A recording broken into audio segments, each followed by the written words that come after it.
Hello hi नमस्कार जय जगन्नाथ समस्त को। चलो जीवा आज नुआ जगह बुलवा को।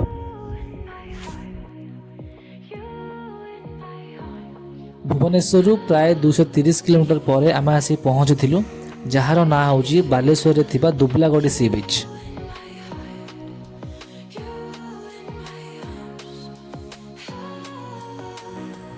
आउ एटा हूँ से रिसोर्ट जहाँ को आम बुक करके आसीचु।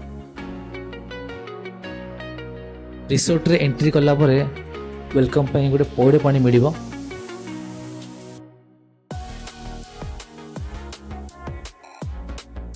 इटी कैंप आउ कॉटेज सब अवेलेबल रोची, तो निज निज हिसाब रे बुक करके आसी परिबो।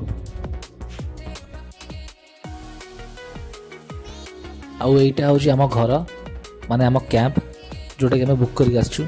चलो देखिबा।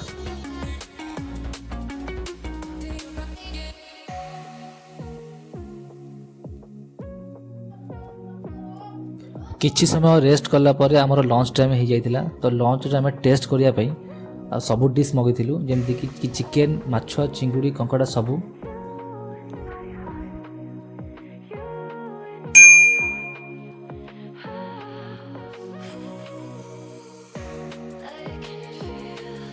तो खाइबार टेस्ट बहुत ही बढ़िया थिला, नो डाउट पूरा मस्त।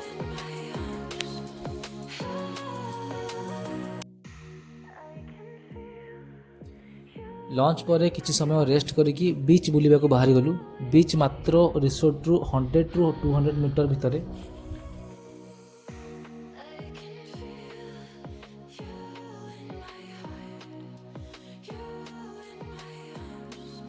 बीच रे गाड़ी अलाउ नाही, किछि बाट चलिकी जिबाक पड़िबो।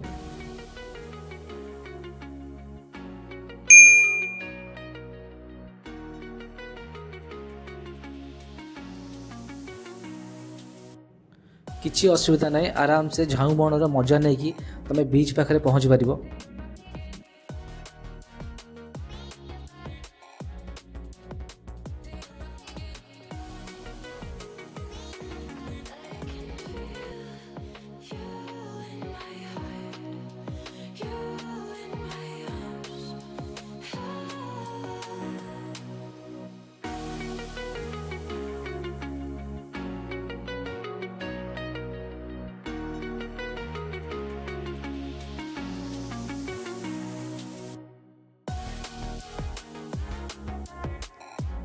बीच पाखरे भी किसी स्नैक्स दुकान अच्छी, स्नैक्स सहित तुम बीच रो मजा नहीं पारिबो।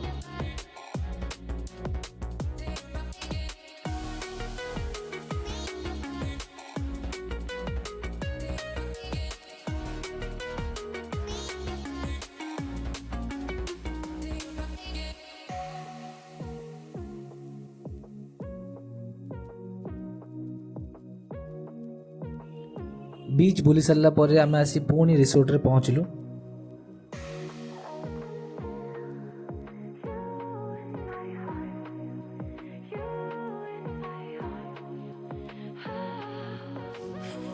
इवनिंग टाइम रे रिसोर्ट रो लुक पूरा मस्त।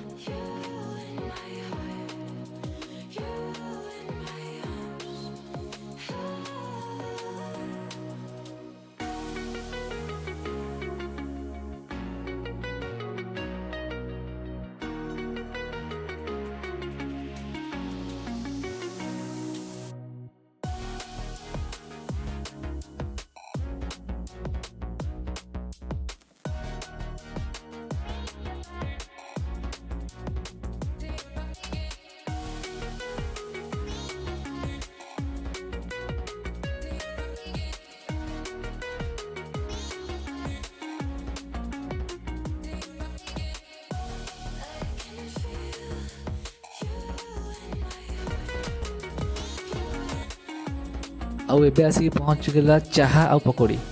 पकोड़ी रो टेस्ट भी पूरा लाजवाब।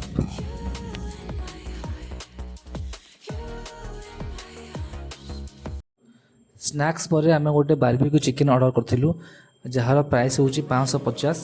आउ एटा पैकेज भितर इंक्लूड नुह, एक्स्ट्रा पेमेंट करबा पड़िबो।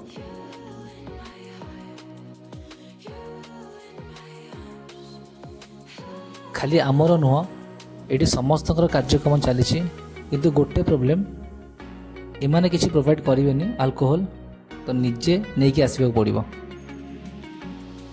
राति प्राय 9:30 ରୁ 10ଟା भितर गेट लॉक हो, तो सही टाइमिंग भितर सब जिन अरेंज करदेवाटा बेटर। कार्यक्रम सरला पर डिनर टाइमिंग हो जाता, तो डिनर भी आसिक टाइम रे पहुँच गला।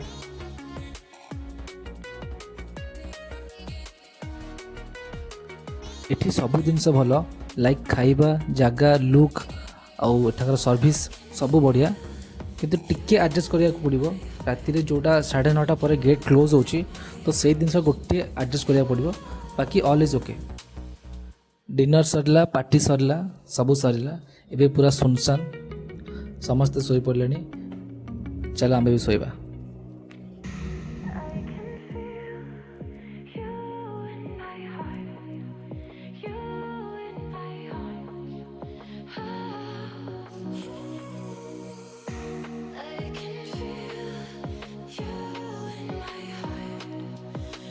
सकाळु फ्रेश होगी आम गोटे बहुत भल ब्रेकफास्ट करूँ।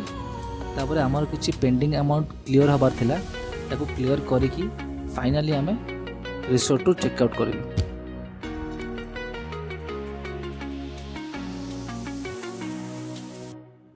वीडियोटी भल लगी निश्चय गोटे लाइक करेंगे।